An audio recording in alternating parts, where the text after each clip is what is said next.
بالله من الشيطان الرجيم. بسم الله الرحمن الرحيم. الحمد لله وصلى الله على نبينا ومصطفى محمد وآله وصحبه ونقرئ القرآن مع محبه. وبعد فالإنسان ليس يشوفه إلا بما يحفظه ويعرفه، لذاك كان حامل القرآن أشرف الأمة أولي الإحسان، وأنهم في الناس أهل الله وأن ربنا بهم يبالي. لذاك قال عنهم في القرآن وكفى أنه أورثه من اصطفى. وأشهد أن لا إله إلا الله وحده لا شريك له، وأشهد أن محمدا عبده ورسوله صلى الله عليه وسلم. اليوم إن شاء الله تبارك وتعالى احنا قلنا الحلقة اللي فاتت إن احنا قدامنا حلقتين قبل ما ندخل في العمل، حلقتين هم أهم حلقتين. الحلقة الأولى إيه هي الرموز، إن احنا إزاي نفهم رموز الإمام الشاطبي، وشرحنا الرموز وبقت سهل. الشيخ قال: جعلت أبا جاد على كل قرين دليلا على المنظوم أولا، ومن بعد ذكر الحرف أسمي رجاله، متى تنقضي آتيك بواو فيصل. فهذا دليل واضح بين أن الشيخ رحمه الله بين أنه أخذ القراء السبعة، بدأ بنافع ثم ابن كثير ثم أبي عمرو البصري ابن عامر عاصم حمزة الكسائي. عندنا الرموز طبعا نافع الهمزة، طب وابن كثير الدال، طب وده احنا بنقوله أبج الباء لقالون والجيم لورش، ماشي كده؟ طيب ابن كثير دال هناخد منها دهز، عندنا الحروف أبج دهز حط في كلم نصع فلق رصد كده. دول حروف ديت كده لما تيجي تعدها تلاقيها 21 حرف. 21 ايه؟ حرف. أبج دهز حط في كلم نصع فلق رصد. ليه 21؟ ما هم الرجال يبدأوا بنافع، يبدأوا بإيه؟ بنافع. وآخرنا راوي الكسائي اللي هو الدوري، ماشي كده؟ الدوري اللي هو إيه؟ دوري أبو عمرو. قلنا قبل كده إن الدوري أخذ من طريقين، طريق بواسطة وطريق من غير إيه؟ واسطة. لما تيجي تعد الرجال كده يطلعوا 21 رجل. 21 رجل الشيخ جابهم. فجعلت أبا جاد على كل قارئ دليلا على المنظوم أولا. يبقى قلنا قبل كده إن الشيخ قال: تخيرهم نقادهم كل بارع وليس على قرآني متأكد. اختاروا السبعة دول، هم السبعة دول الصفوة من القراء. ليه؟ لأن هتجي يقول لك دي القراءة 10، دي 14، ده في القراءة 50. نعم، هذه كلها قراءات صحيح. المتواترة منها 14، المتواتر منها 14 قراءة. 10 يقولوا عليها متواترة للقراءة، و4 شواذ لا تصح بها القراءة في الصلاة. طيب الشيخ قال لي: جعلت أبا جاد على كل قارئ. خلاص عرفنا أنه أخذ الحروف الأبجدية بالترتيب، الأبج لنافع وقالون وورش. طب وبعدين دهز الدال لابن كثير والهاء للبزي والزي لإيه؟ لقنبل. بعد دهز حطي الحاء لأبي عمرو البصري لأنه هو الثالث. قلنا أن هم 21 رجل، 7 قراء و14 راوي في 5 مدن. المدينة الأولى المدينة. طب اشمعنى المدينة؟ لشرف رسول الله صلى الله عليه وسلم، للنبي صلى الله عليه وسلم نورها. فالمدينة ثم مكة ثم البصرة ثم الشام ثم الكوفة. عندنا أبو عمرو البصري، بعد منه ابن عامر الشامي، بعد منه الثلاثة الكوفيون. الشيخ قال لي: جعلت أبا جاد على كل قارئ. الحروف الأبجدية بالترتيب الأبجدي. طب جابوا الترتيب الأبجدي ده منين؟ بقول لك اهو. الترتيب الأبجدي ده جابوه، ما جابوهوش كده، لا. أنا قلت قبل كده إن دول الكلمات اللي هي جابوها ديت أصلها أبو جاد، ماشي؟ أبو جاد وهواز وحطين وكلمون. دي اسمها ملوك عرب. اسمها ملوك إيه؟ عرب. العرب لما حبت تحط الحروف الأبجدية بالترتيب فحطتها بالترتيب اللي أنا بقول لك عليه ده. أبجد هوس حطي كلم صعفت رشد ثقل ضغشوا. أدي الترتيب أهو. الترتيب ده اسمه عد مغربي. عد ايه؟ لان عندي عد مغربي وعد مشرقي. ماشي، اللي هو العد الشامي. العد الايه؟ الشامي. العد الشامي غير العد المغربي، بس ده الامام الاندلسي ابو القاسم ابن فيورو، فطبيعي انه هيجيب لي بالعد الايه؟ المغربي. فجاب لي العد المغربي، قال لي خلي بالك انا جعلت الحروف الابجديه بالترتيب زي ما انتوا حافظينها. انتوا مش حافظينها ابجد هوس حطي كلم صعفت قرشت قرست تخذ ضغشوا، زي ما انتوا حافظينها كده انا هحطها لك بالترتيب كده. خد الحرف الاول للي اختارهم النقاد كل بارع بالترتيب. عندك الاولاني نافع براوييه، وبعدين الثاني ابن كثير عشان مكي برضه براوييه، وهكذا. ماشي كده؟ فبيقول ايه الشيخ؟ بيقول تخيرهم نقادهم كل بارع، يعني اختاروا القراء دول وكل قارئ براويه. طب اشمعنى كل قارئ راويين؟ لان كل قارئ اختار رجلين عدل على قراءته. لان الشهود لما اقول لك هات شهود، عايز كام شاهد انا؟ اتنين. حتى في جمع القرآن الصحابة لما عملوا كده بقوا ياخدوا كل آية باتنين شهود. يعني اللي هيقول الآية، انا دلوقتي هقول الآية اللي هقولها لازم يكون معايا اتنين شهود يشهدوا ان ترتيب الآية دي في المكان ده بين الآيتين دول. ماشي كده؟ لذلك ايه؟ القرآن احفظ كتاب حفظه يعني الله سبحانه وتعالى، لأن الله عز وجل قال إنا نحن نزلنا الذكر وإنا له لحافظون. فتخيرهم نقادهم كل بارع، يبقى اختاروا مين؟ اختاروا القراء السبعة دول برواتهم، يبقى بالترتيب اللي هم اختاروه النقاد هؤلاء السبعة، اختاروا السبعة دول برواتهم. فلما نيجي نرتب بنفس الترتيب اللي اختاروا النقاد، مش اللي اختاروا الإمام الشاطبي ولا اختاروا الإمام أبي عمرو الداني، لا ده اختاروا القراء أول من وضع علم الايه؟ القراءة. اختاروا السبعة دول. فالسبعة دول مين؟ نافع وابن كثير وابو عمرو وابن عامر وعاصم وحمزة والكسائي. طيب يا شيخ انت قلت لي جعلت أباجاد على كل قارئ. طب يا شيخ انا هخلص الحروف أبجد هوز حطي كلم. الشيخ لما حط الحروف جعل الواو فيصل بين الايه؟ بين المواضع القرآنية. لذلك قال ايه؟ آتيك بالواو ايه؟ فيصل. يعني لو انتهيت من الكلام اعطيتك القراءة القرآنية واعطيتك الراوي او القارئ او الرواه حسب ما يكونوا، يا اما رمز كلمي يا اما رمز حرفي يا اما جماعي يا اما مفرد يا اما ايه؟ يا اما قارئ يا اما راوي حسب ما يكون. طيب يا شيخ بعد كده قلت لي الواو فيصل، بس كده الحروف ليها بقيه. انا عندي ثخذ ضغشوا، فراح جاي قايل لي في المنظومه برضو، راح قايل لي ومنهن للكوفي ثاء مثلث. يعني اختار بقى رموز ايه؟ حروف اجتماع. رموز حروف ايه؟ اولها الثاء وبعديها الخاء وبعديها الذال وبعدين الضاء والغين والشين. 6 حروف. ال6 حروف ديت قال ومنهن للكوفي ثاء مثلث وستتهم بالخاء ليس بأغفلة. عنيت الأولى أثبتهم بعد نافع وكوف وشام ذالهم ليس مغفلة. وكوف مع المكي بالضاء معجما وكوف وبصر غينهم ليس مغفلة ولا مهملة؟ ليس مهملة. يعني قلت قبل كده لو تفتكروا، قلت عندنا الحروف العربية، الحروف الايه؟ بتنقسم إلى 3 أقسام. بتنقسم لكم قسم؟ 3 أقسام. الحروف العربية بتنقسم إلى 3 أقسام. القسم الأول حروف مغفلة. حروف إيه؟ مغفلة. وبعدين حروف مهملة وبعدين حروف معجمة. كم صنف دول؟ 3.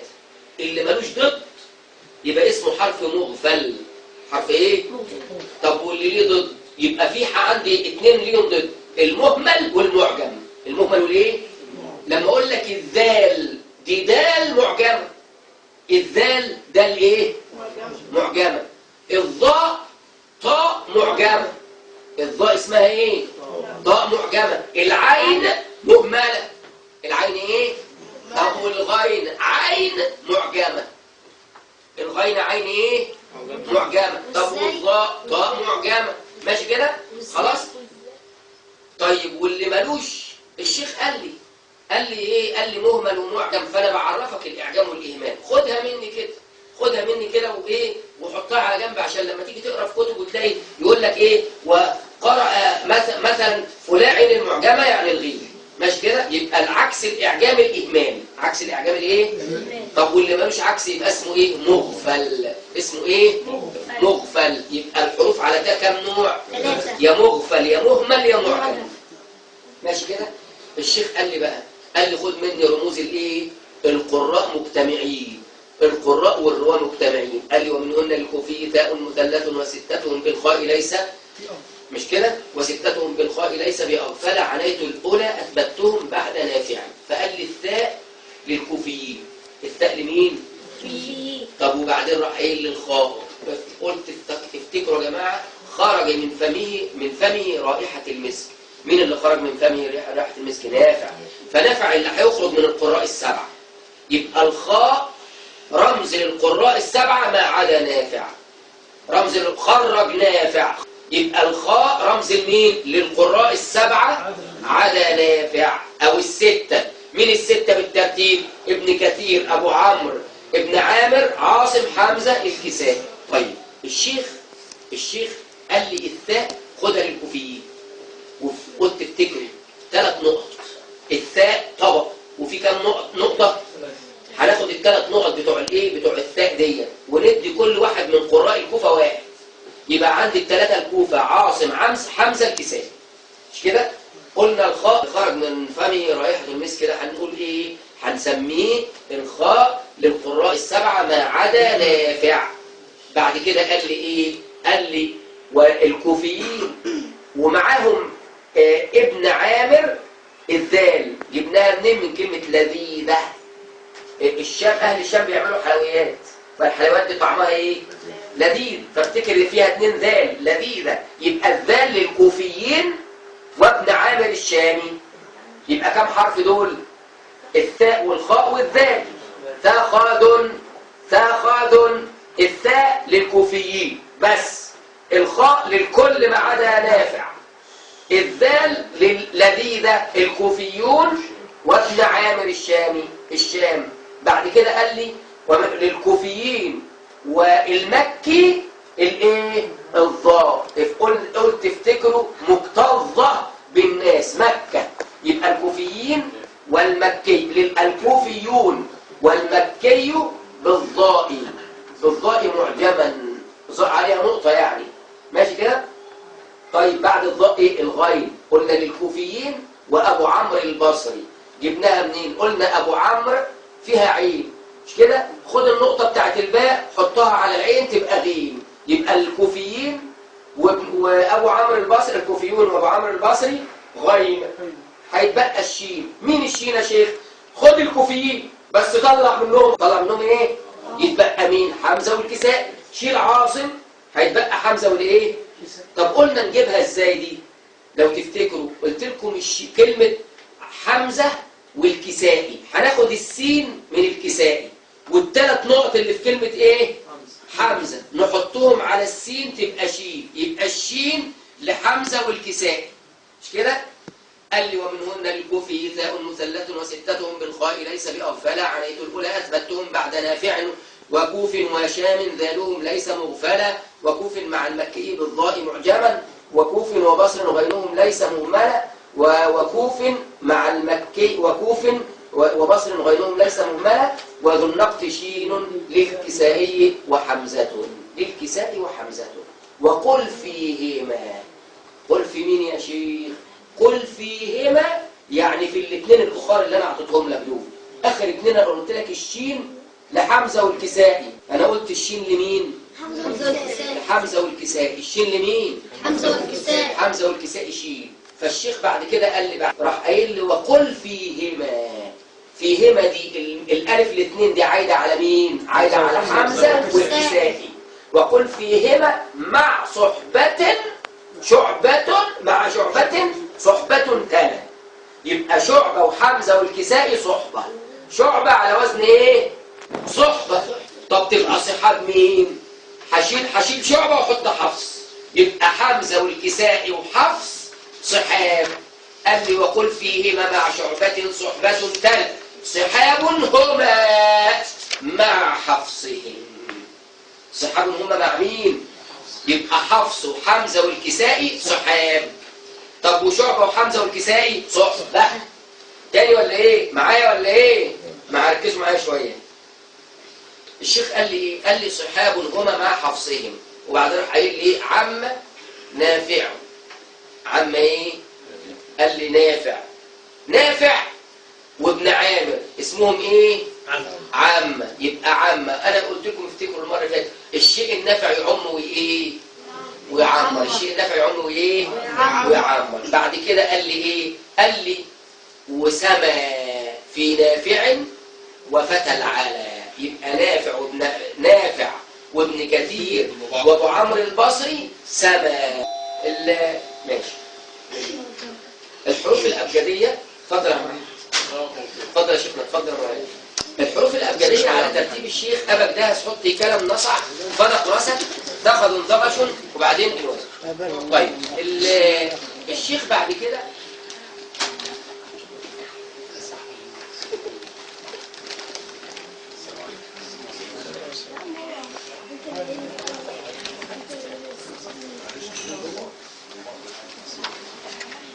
بعد ما اعطاني الرموز وقال لي قلنا نافع على مالك شيخ خلي بالك افسحوا يفسح الله لكم. طيب الشيخ احنا قلنا ان كلمة سماء القراء، قلنا سما دي لما اقول لك سماء القراء انا عندي 7 قراء، هاخد السما ال3 الاولانيين. 3 الايه؟ الاولانيين. مين ال3 الاولانيين؟ عندي نافع ابن كثير ابو عمرو البصري.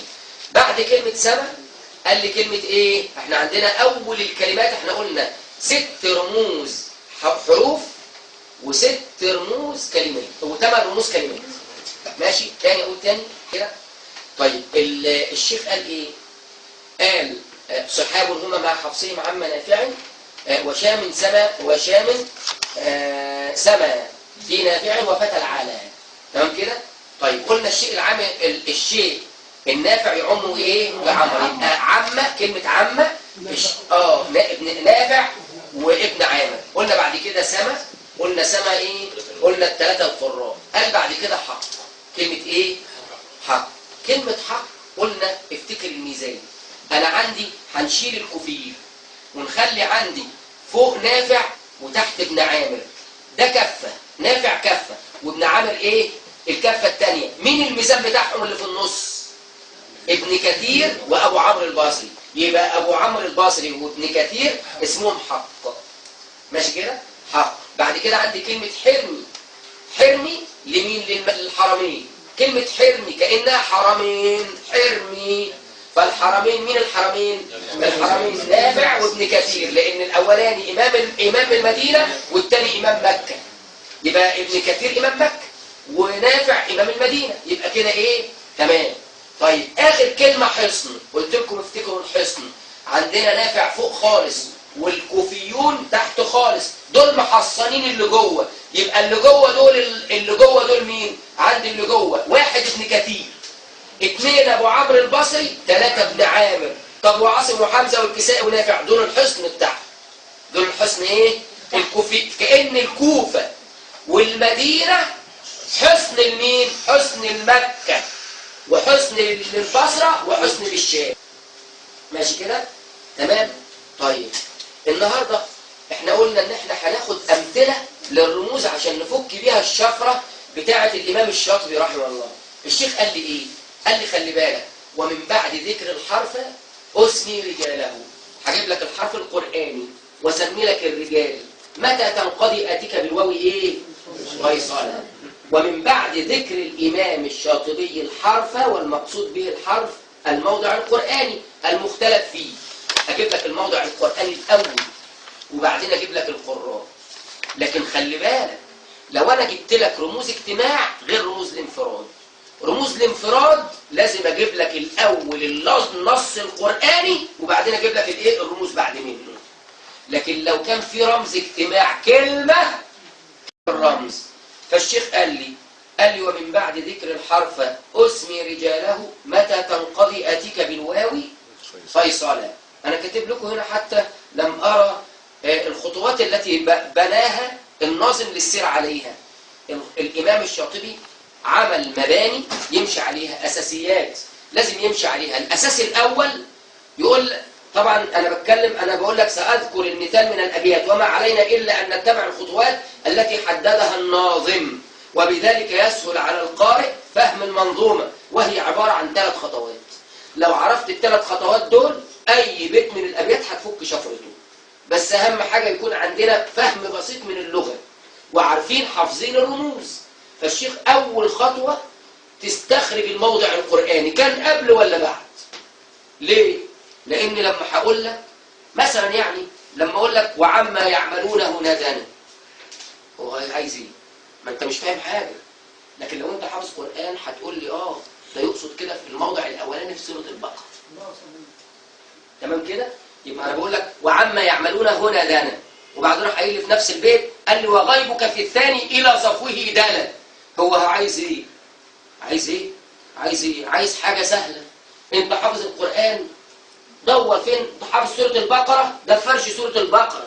دور في سورة البقرة عما يعملون، فين أول عما يعملون؟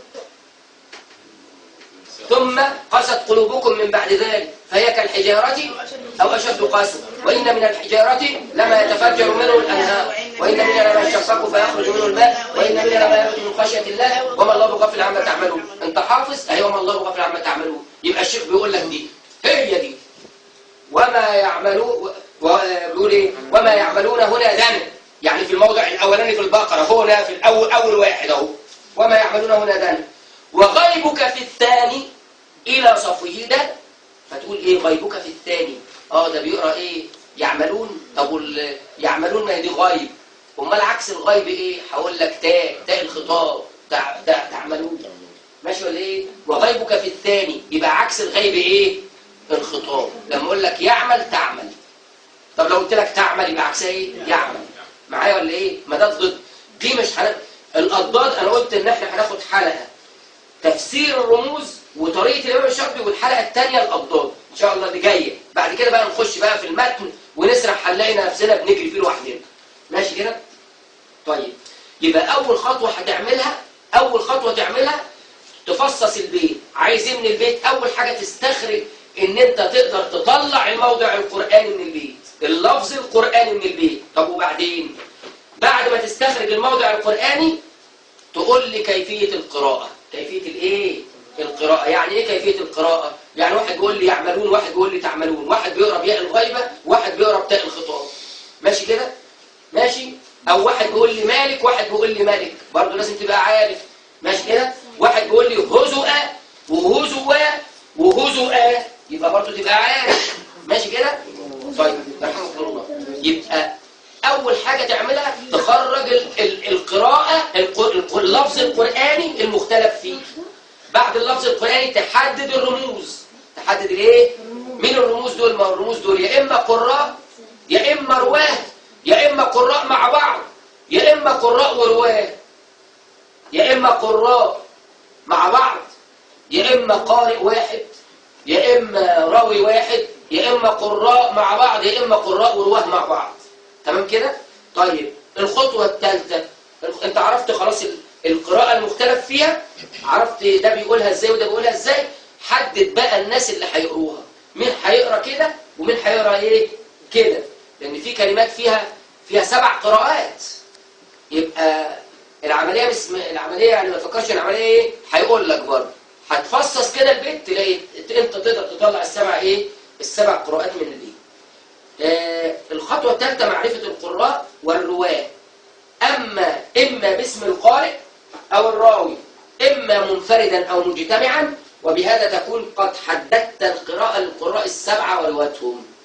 لما هتيجي تقول لي مثلا ومالك يوم الدين راويه ناصر، إيه مالك يوم الدين راويه ناصر دي؟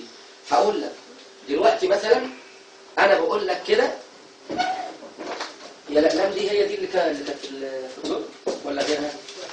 ايه؟ امال مين اللي عراهم؟ ايه؟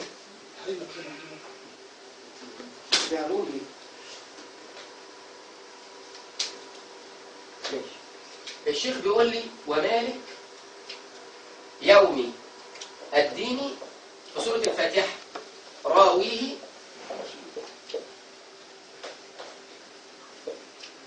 ناصر، وراح قايل له وعند صراط والصراط لقن، ودي المفروض تبقى كده، دي قنبلة. ومالك يوم الدين الراء والنون، النون برضو رمز. الراء والنون دول مش عندنا دول رموز؟ الراء ديت لمين؟ للكسائي من رصد. طب والنون ديت لمين؟ لعاصم من نصع. عاصم دوت عنده 2 رواه، الصاد لشعبة والعين لحفص. طب والكسائي ده عنده رصد، الراء للكسائي زي النون لعاصم. طب الراويان عند السين ابو الحارث، ماشي، والتاء الدوري الاول ولا ابو الحارث الاول؟ لا ابو الحارث الاول صح. ابو الحارث ماشي، وبعدين الدوري، ماشي كده تمام. دول الكسائي ماشي كده. يبقى عندي كام؟ يبقى عندي دول كام راوي اللي قرأوا مالك يوم الدين من الشاطبية؟ 4. بس من الرجال كام؟ 2. لا من الرجال 6. من الرجال 6. من الرجال 6. من الرجال كام؟ لأن عاصم روى عنه مين؟ لا، روى عنه شعبة وحفص. والكسائي روى عنه أبو الحارث مش كده؟ أبو الحارث والدور. يبقى كده كام؟ يبقى 6 رجال قارئان و4 رواه. لو انت قلت لا ما هو قرا الكسائي كده خلاص مفيش مشكله، يعني الكسائي قرا كده يعني مين الكسائي؟ ابو الحارث والدور، ماشي. طب ده عاصم قرا كده، يعني شعبه وايه؟ لما بقول لك مالك يوم الدين يبقى انت خلاص عرفت مين اللي قرا كده. بقول لك عاصم، يبقى عاصم براويه شعبه وايه؟ وحفص. شعبه وايه؟ تعالى بقى، انا بقول لك شعبه وحفص قروا مالك يوم الدين، والكسائي قرا مالك يوم الدين. طب الباقي يبقى قرا ايه؟ مالك يوم. هي مرسومه كده في القران ولا مرسومه كده؟ مرسومه في القران من غير مد، من غير ايه؟ وحاطط لك الف خنجريه كده. خلي بالك يا جماعه، الالف دي اسمها، الالف الخنجريه دي ما تنسوش اسمها علامه ضبط. علامه ايه؟ ضبط. انا معلش طبعا ايه الضبط في القران، انا عامل منظومه في الضبط، في ضبط الالفات. نسخه ممكن اللي عايز يصورها. وكان في اخ طلب مني طبعا ايه الرموز بتاعه الشيخ عبد الحميد عثمان عنتر رحمه الله تعالى. الشيخ عبد الحميد عامل منظومه للرموز. المنظومه دي، المنظومه تحت الابيات اللي انا عاملها في ضبط الايه، في علم الضبط في القرآن. أنا بقول في علم الضبط في القرآن، علم الألفات اللي في القرآن، علم ضبط الألفات في القرآن. الشيخ كان سألني سؤال، قال لي لو قلت لي كم ألف مرسومة، كم ألف مضبوطة مضبوطة في المصحف هديك إجازة مشافهة. فالمهم أنا قلت له 6 وهم 7. أنا قلت له 7 وجبت 6 فغلطت في ال7 هو زق معايا فيه يعني، ماشي كده. فأنا نظمت فيها أبيات. أقول أنا العبد المسيء علي بن عمر الفقير في شكل ألفات 7 أتت في مصحف البلدان قد حوت. فالأولى يابسة في نحو قالت وصل في جثة قد جاءت مسهل في أعجمي قطع أتى ممدودة جاءت في ماء وسمك أنا في وصلها قد ثبتت وصلا ووقفا قالوا حذفت. 7 ألفات اهو حاطط خطوط تحتها. فدي ممكن إن شاء الله اللي عايز ياخدها يصورها ممكن يصورها. ال7 ألفات اللي إيه اللي بالموت. أقول تاني الأبيات. أقول أنا العابد المسيء علي بن عمر الفقير في شكل ألف. المفروض بدل الشكل دي في ضبط، لأن في فرق بين علم الضبط وعلم الإيه؟ الشكل. هتبقى في ضبط ألفات 7 أتت عشان النظم الشعري. في ضبط ألفات 7 أتت في مصحف البلدان قد حوت. فالأولى يابسة، يبقى أول ألف الأولى الألف الإيه اليابسة. وقايل لك في نحو قال الألف دي اسمها ألف إيه؟ قال. أدي أول كلمة إيه؟ ماشي كده؟ وصل الثانية ألف الإيه؟ الوصل فيجيتوثة قد جاءت. كلمة أوجيتوثة، ما حدش يقول لي إيجيتوثة. اشمعنى أنا جبت أوجيتوثة؟ عشان اللي بيقول لي إيجيتوثة من فوق الأرض، لأن معظم الإخوة اللي بتصلي لما يجي يصلي بيها يقول كشجرة خبيثة إيجيتوثة، ولما يجي يبدأ يقول إيجيتوثة من فوق الأرض نقول له أنت بتقول كده ليه؟ يقول لك أصل إيجيتوثة التاء الضمة اللي عليها ديت مش أصلية، هي فعلا مش أصلية، بس ده مبني المجهول، ده مبني الإيه؟ والمبني المجهول يضم أوله، كان همزة وصل كان همزة قطع يضم أوله. وصل في جيتوثة قد جاءت مسهل في أعجمي قطع أتى. يبقى الثانية إجيتوثة، أوجيتوثة اللي هي همزة الإيه؟ الوصل. الثانية المسهلة الهمزة الإيه؟ في كلمة أعجمي في سورة فصلت. قطع أتى، همزة القطع في كلمة أتى، أتى أمر الله فلا تستعجلوه. يبقى كم كلمة كده؟ 4. قال أوجيتوثة أعجمي أتى. ممدودة الألف المد اللي عليها مادة في ماء، ممدودة جاءت في ماء وسماء. ماء وإيه؟ وسماء. في ماء سماء فيها مد عليها مد. أنا في وصلها قد ثبتت. ثبتت إيه؟ أنا في وصلها. خلاص كده. أنا في إيه؟ في وصلها قد ثبتت. وقفا. وقفا ثبتت إيه؟ وقفا. وفي قالوا حذفت، اللي هي ألف اللي عليها الصفر المدور ده. ماشي؟ يعني فيها شوية حاجات بسيطة كده بس عايزة تنضبط إن شاء الله. ماشي، بس فيها كلمات عايزة تنضبط. ماشي كده؟ إيه؟ مالك يوم الدين. مالك يوم الدين. ما أنا قلت بقى مالك يوم الدين، قلنا الشيخ قال إيه؟ قال في الألف هنا العلامة ديت علامة إيه؟ اسمها علامة ضبط. الألف الخنجرية دي علامة إيه؟ ضبط. علامة إيه؟ الألف الخنجرية دي علامة إيه؟ ضبط. لأن لما أقول لك مالك تبقى الألف ديت ألف يابسة. ألف إيه؟ مالك ألف إيه؟ يابسة. هي مرسومة بالألف اليابسة ولا مرسومة من غير ألف؟ عشان تمشي قراءتك، عشان تمشي مالك وتمشي إيه؟ مالك. تمشي مالك وتمشي إيه؟ مالك. ماشي كده؟ طيب.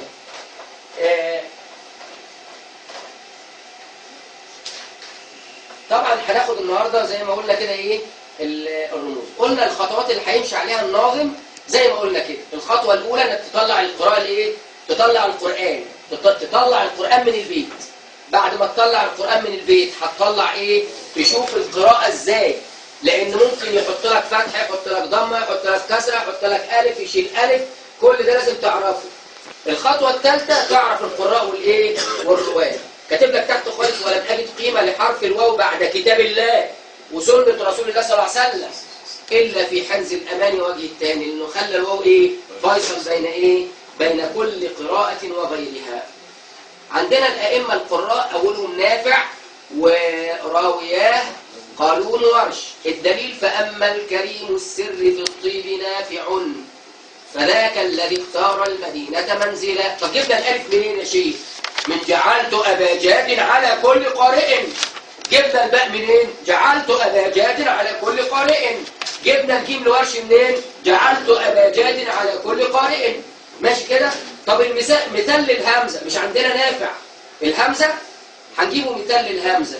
وحمزة أسرى في أسارى وضمهم تفادوهم والمد إذ راق نفلا. أول حاجة نطلعوا الكلمة القرآنية. الكلمة القرآنية هنا إيه؟ كلمة إيه؟ لا، أول حاجة أسرى. وإن يأتوكم أسرى تفادوهم. يبقى كده جاب لي كلمتين في بيت واحد. الكلمة الأولانية أسرى والكلمة الثانية إيه؟ تفادوهم في سورة البقرة البيت رقم 466. ثم أنتم هؤلاء تقتلون أنفسكم وتخرجون فريقا منكم من ديارهم تظاهرون عليهم بالإثم والعدوان. في قراءة الظاهرون، الكوفيون بس غيروا ايه؟ تظاهرون والباقي تظاهرون. طيب قال لي بقى ايه؟ حمزة أسرى. حمزة ايه؟ أسرى. في أسارى وضمهم تفادوهم والمد. مين اللي بيمد يا شيخ؟ حط ألف، حط ايه؟ مين اللي بيمد والمد؟ إذ راق نفلة. احنا مين؟ احنا النون، احنا عاصم النون. طب والراء لمين؟ للكسائي. والهمزه لمين؟ انا جايب لك الرمز عشان نافع. بس جاي معاه مين؟ جاي معاه الكساء وجاي معاه مين؟ النون. نفلة. يبقى عندك ثلاث الكلمة. أول حاجة نشوف الكلمات القرآنية ونطلعها من بره الكلام. وحمزة أسرى في أسارى. يبقى بدل ما هيقول إيه؟ أسرى هيقول وإن يأتكم أسرى بدل أسارى. إيه؟ أيوه هيقول أسرى بدل أسارى. وإن يأتكم أسارى لا هيقول أسرى.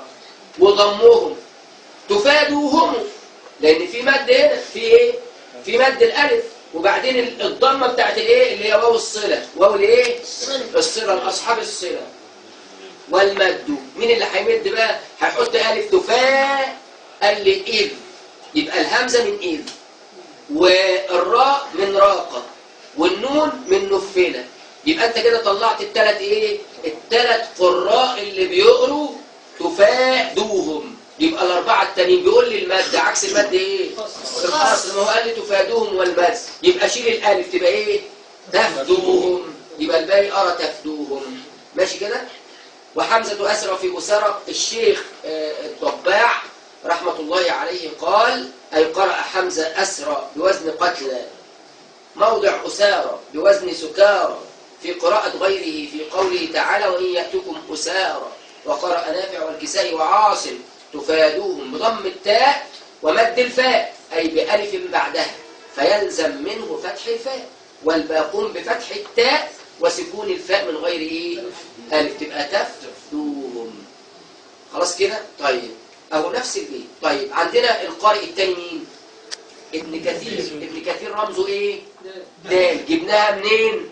جعلت أبا جاد على كل قارئ. خلي بالنا يا جماعة البيت بتاع جعلت أبا جاد على كل قارئ ده دليل للقراء المنفردين ودليل للرواه الايه؟ المنفردين. لكن لما أول ما قال لي منهن تاء يبقى خرجنا من كل الحروف اللي فاتت ما عدا ايه؟ التاء. من أول التاء للشين هتبقى ديت رموز اجتماع. ماشي كده؟ عشان كده قال لي ومنهن الكوفي تاء مثلث. ماشي كده؟ البيت وحيث أتاك القدس. كلمة القدس إسكان داله دواء. مين دواء؟ ده ابن كثير. هناخد الدال من دواء. هي دواء دي موجودة في القدس ثلاثة بس في القرآن كله. تلك الرسل فضلنا بعضهم على بعض. ماشي. وآتينا عيسى ابن مريم البينات وأيدناه بروح القدس. ادي واحد. إذ قال الله يا عيسى ابن مريم يكمل إذ أيدتك بروح القدس قل نزله روح القدس من ربك. يبقى واحدة في البقرة والثانية في المائدة والثالثة في النحل. كل القدس اللي في القرآن. مين اللي بيقرأ القدس بإسكان الدال؟ ابن كثير. من كلمة إيه؟ دواء. وحيث أتاك القدس إسكان داله. يبقى مين اللي بيسكن الدال؟ دواء. طب والباقي القدس بضم الإيه؟ طب يا شيخ قال لي وللباقين بالضم. يبقى هنا ما قيدش، ما قاليش الإسكان وسابني. ما قاليش الإسكان وإيه؟ لا قال لي خلي بالك. يبقى هنا إيه؟ مقيد. هنا إيه؟ مقيد.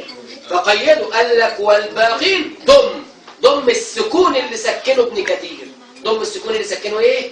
ابن كثير. يبقى ابن كثير قال القدس. يبقى الباقي يقول إيه؟ القدوس. يبقى بضم الإيه؟ الدال. هنا غير إيه؟ مقيد. يبقى هنا مقيد. هنا إيه؟ مقيد. وحيث أتاك القدس إسكان داله دواء والباقين بالضم أرسل. الشيخ الضباع قال أي أسكن ابن كثير دال لفظ القدس حيث وقع تخفيفا وضمها الإيه؟ الباقون. طيب بعد كده القارئ الثالث مين؟ أبو عمرو. أبو عمرو عندنا الدليل بتاعه إيه؟ حاء بنحطي. مش كده اللي إيه؟ جبناها منين؟ جعلت أبا جاد. جزاك الله خير. جعلت أبا جاد على كل قارئ. ماشي كده؟ هنقول ويقبل الأولى أنته دون حاجز وعدنا جميعا دون ما ألف حلا. إيه الكلام ده؟ ويقبل الأولى. طلع كلمة يقبل الأولى. فين يقبل الأولى دي؟ يا بني إسرائيل. ولا يقبل منها كده؟ ولا يقبل منها شفاعة ولا يؤخذ منها عدل. والثانية إيه؟ ولا يقبل منها والثانية ولا يقبل منها عدل ولا تنفعها شفاعة. مش كده ولا إيه؟ فالشيخ بيقول لي في البقرة خلي بالك ويقبل الأولى. ويقبل الأولى هتعمل يا شيخ؟ هأنث. هقول بدل ما أقول يقبل منها شفاعة أقول تقبل منها شفاعة. مين اللي أنث يا شيخ؟ اللي أنث عندي دون حاجز. يبقى الدال ابن كثير. طب والحاء لأبي عمرو الايه البصري، وراح قايل لي وعدنا جميعا دون ما ألف حالا. يبقى أبو عمرو برضه هيقول ايه وعدنا، بدل وعدنا موسى مفيش ألف، دون ما ألف ايه حالا. ماشي كده؟ يبقى أي قرأ ابن كثير. قال الضباع رحمه الله أي قرأ ابن كثير وأبو عمرو البصري ولا يقبل منها شفاعة بتاء التأنيث، ولا تقبل منها شفاعة. كتابات عبد الضباع، كتاب إرشاد المريد في مقصود القصيد، ده من أفضل كتب مش عايز أقول أحسن من الوقفي طبعا. لا عندي ما أنا منزل لك النسخة على الفلاش. كانت ليه؟ بس تقريب كمل شاطبية، من ولي ما تكلم. تقريب شاطبية كانت حلوة. تقريب الشاطبية جميل بتاع الدكتور أيمن. نعم. بس كله يعني تيسير، وفي أيسر من ذلك بكثير. ماشي كده؟ الشيخ الضباع بيقول إيه؟ قرأ طبعا ابن كثير وأبو عمرو البصري بتاء التأنيث ولا تقبل منها شفاعة. ألف الأولى. طب الأولى ينفع لكن الثانية ما ينفعش. حد يعرف ليه؟ لأن شفاعة تؤنث وتذكر. شفاعة تؤنث وإيه؟ لكن العدل يذكر بس. كان الشيخ يقول لي القراءة عايزة مخ. القراءة عايزة إيه؟ عايزة مخ حاضر. فأنت بتقول لي ولا تقبل منها شفاعة. طب الثانية ولا تقبل منها عدل. لا العدل ما يؤنثش. العدل إيه؟ الشفاعة هنا الأول، فعشان كده الشفاعة في الأول تؤنث تذكر وإيه؟ أنث في الأولى، والثانية ما فيش حد هيأنث الثانية. مش كده؟ لأن العدل لا يؤنث. ماشي كده؟ طيب بعد كده عندنا الإمام الرابع ابن عامر. الإمام الرابع مين؟ ابن عامر. ابن عامر جبنا البيت وحيث أتى خطوات الطاء ساكن وقل ضمه عن زاهد كيف رتب. تعالى بقى وحيث أتى خطوات. كلمة خطوات نركزوا شوية طيب عشان برضو إيه كلمة خطوات ديت فيها كلام. كلمة خطوات عندي خطوات. كلمة إيه خطوات؟ الشيخ بيقول لي وحيث أتى كلمة خطوات الطاء إيه؟ ساكنة. ساكن. الطاء ساكن. اسمع يا ابني. الطاء ساكن وقل ضمه. يبقى الطاء الساكنة دي هتعمل فيها ايه؟ قل ضمه. مش هي ساكنة هنا؟ هتضمها هنا. قل ضمه. مين يا شيخ؟ عن العين. وبعدين قال لي زاهد. وبعدين مين؟ رد. لا كم واحد دول؟ 3. عين ده مين؟ حفص. طب وازاي؟ قنبل. والراء يبقى قارئ وراويان. قارئ وايه؟ قارئ الكسائي براويين وراويان حفص وقنبل. يعني شعبة هيقرا غير حفص والقنبل هيقرا غير مين؟ غير البزي. يبقى البزي هيقرا قراءة وقنبل هيقرا ايه؟ قراءة. فانا بقول لك اهو بقول لك ايه؟ بقول لك كلمة خطوات. كلمة ايه؟ خطوات. مالها كلمة خطوات؟ كلمة خطوات ديت هقول لك انا بقى. خد مني قاعدة وما تنساهاش. كلمة خطوات يقولوا العرب الاسم الثلاثي ساكن الوسط. الاسم الايه؟ الثلاثي ساكن الوسط. فين يا شيخ الاسم الثلاثي ساكن الوسط هنا؟ هقول لك اهو. بص معايا كده. هات مفرد خطوات. هات مفردها تبقى ايه؟ خطوة اهي. خطوة. كم حرف دول؟ 4. كم حرف دول؟ 4. التاء دي اسمها تاء التأنيث. التاء دي اسمها تاء الايه؟ التأنيث. نشيله تاء التأنيث. تاء الايه؟ التأنيث. لو شلنا تاء التأنيث من هنا هتبقى خطوة اهي. بقى كم حرف؟ 3. كم حرف دول؟ 3. اسم ثلاثي ساكن الوسط. اسم الثلاثي ساكن الايه؟ في الوسط. العرب تعامل الاسم الثلاثي ساكن الوسط ده 3 معاملات. يعني تقراه 3 قراءات. ليها فيها كم قراءة؟ امتى؟ إذا جمع جمعا مؤنثا سالما. مش أي حاجة، لا، ده إذا جمع جمعا مؤنثا سالما. هجمع خطوة ديت هجمعها جمع مؤنث سالم، هتبقى إيه؟ زي ما هي، ما تلعبش في أي حاجة، ما تلعبش في أي حاجة، خليها زي ما هي خطوة اهي وتاء مربوطة اهي، شيل التاء المربوطة وحط ألف وتاء. اقرا كده، خطوات خطوات. يبقى لما قال لي وحيث أتى خطوات الطاء ساكن، يبقى الطاء الأصل فيها الايه؟ السكون، مش الضمة يا شيخ اللي انت حاططها، الأصل فيها الايه؟ السكون. ماشي، يعني الأصل فيها السكون. هقول لك بقى، قرأت عرب لما تيجي تجمعه، في عرب تخليه زي ما هو تبقى كده خطوات، وفي عرب تقول لك لا لا لا، انا اشوف الحرف الاولاني ايه من الثلاثه، الحرف الاولاني ايه من الثلاثه، واحط الساكن اللي في النص ده زيه.